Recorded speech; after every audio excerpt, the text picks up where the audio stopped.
Halo, shalom, selamat pagi. Kita jumpa kembali dalam Bistron Sentral pada pagi hari ini. Mari sebelum kita akan mendengarkan firman Tuhan, kita akan bersama-sama berdoa. Bapa di surga, kami sungguh bersyukur kepadamu, Tuhan yang telah membaharui hidup kami, Tuhan yang memberkati kami, sehingga sampai saat ini kami boleh menikmati hari-hari kami di dalam kekuatan, kesehatan yang Tuhan berikan kepada kami. Tuhan Yesus, kami mau mendengar firman-Mu. Dalam nama Tuhan Yesus kami berdoa dan mengucap syukur. Amin. Puji Tuhan, firman Tuhan pada pagi hari ini berjudul Simpan dan Terus Melangkah. Kita ambil dalam kitab Amsal pasal yang 30 sampai yang ke-33. Demikian firman Tuhan. Mata yang bersinar menyukakan hati, dan kabar yang baik menyegarkan tulang. Orang yang mengarahkan telinga kepada teguran yang membawa kepada kehidupan akan tinggal di tengah-tengah orang bijak. Siapa yang mengabaikan didikan membuang dirinya sendiri. Tetapi siapa yang mendengarkan teguran memperoleh akal budi. Takut akan Tuhan adalah didikan yang mendatangkan hikmat, dan kerendahan hati mendahului kehormatan. Puji Tuhan. Nah, teman-teman sekalian, suatu ketika ini ada cerita sedikit ya. Ada seorang bapak itu ya, memang sudah cukup berumur. Dia mau belajar bisa menyetir mobil dengan baik. Kemudian dia ke salah satu biro yang mengajarkan ya, menjadi driver yang baik. Dan kemudian suatu ketika siap untuk mulai belajar nyetir. Sang tutor tadi ya mengatakan, "Pak, ini mobil sudah disediakan untuk Bapak bisa belajar mengendarai mobil." Bapak tadi tetap katakan seperti ini, "Alah, enggak usah lah nak, pakai mobil saya saja. Kebetulan mobil saya ini juga memang baru beli ya. Jadi sekalian di rayan sekalian ya, mumpung masih baru." Nah, akhirnya mereka masuk ke mobil itu, dan kemudian tutor tadi mengatakan, "Ya Pak, mulai dengan belajar nyetater. Ingat, kopling harus ditekan dengan baik, kemudian persnelingnya di free kan ya." Bapak itu nurut, kemudian nyalakan mobil tadi.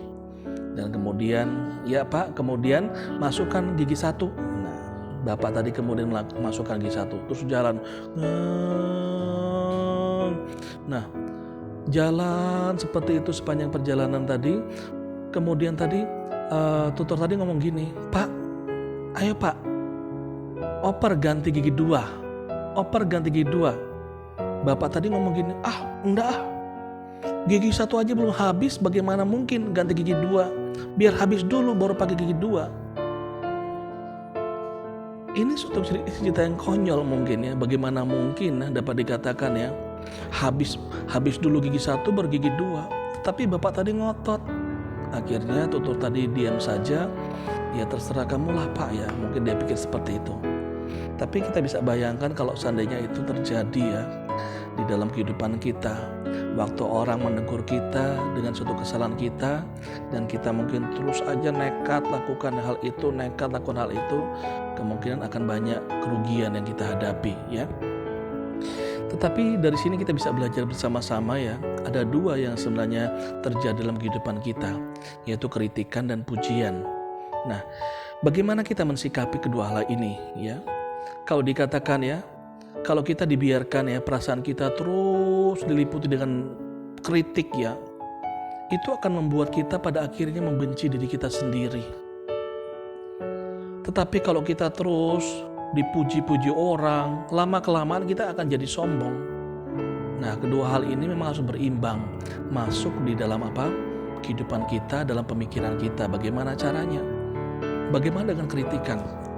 Yaitu kembali, waktu kita dikritik ya, terima hal yang positif, tapi dikatakan buang yang dikatakan penghakimannya. Penghakimannya bagaimana? Misalnya ya, orang kadang-kala mengkritik ya, "Bu, kamu itu seperti ini ya, kamu lakukannya seperti ini." Nah, itu kita terima. Kau itu kalau dikatakan, "Kamu itu memang orang itu jelek, harus bertumbuh kamu tidak akan mungkin bisa bertumbuh." Itu namanya penghakiman. Tolak penghakimannya ya. Dan demikian juga kita belajar dengan pujian. Waktu kita mendengarkan pujian, kembali kita bisa mengatakan, ya kita bersyukur, saya bersyukur ya, Tuhan memberikan semua itu kepada saya. Saya tahu kalau saya bisa seperti ini, semua memang karena Tuhan. Segala pujian kita kembalikan bagi hormat kemuliaan nama Tuhan. Sehingga apa? Kita tidak jatuh di dalam yang namanya kesombongan.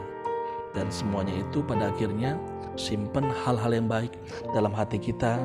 Seperti dikatakan oleh firman Tuhan ini, orang yang mengarahkan telinga kepada teguran yang membawa kepada kehidupan akan ditinggal di tengah orang-orang bijak. Jadi kita ya perlu menyaring setiap teguran itu dengan benar. Kenapa? Teguran tidak benar itu akan membuat kita lemah, tetapi teguran yang benar itu akan membawa kita kepada kehidupan.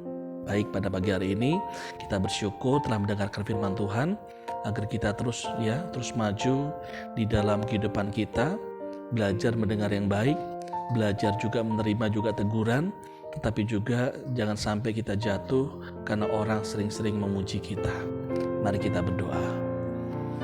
Bapa di surga, kami bersyukur kepadamu buat kebenaran firman-Mu pada pagi hari ini. Terima kasih Tuhan buat hikmat-Mu, buat kebenaran firman Tuhan pada pagi hari ini. Biarlah kiranya Tuhan, melalui kebenaran firman Tuhan ini, kami terus dikuatkan, semakin kami mengerti dan hidup di dalam kebenaran-Mu. Terima kasih Bapa, dalam nama Tuhan Yesus Kristus kami bersyukur dan berdoa. Selamat pagi, Tuhan memberkati kita semua. Amin.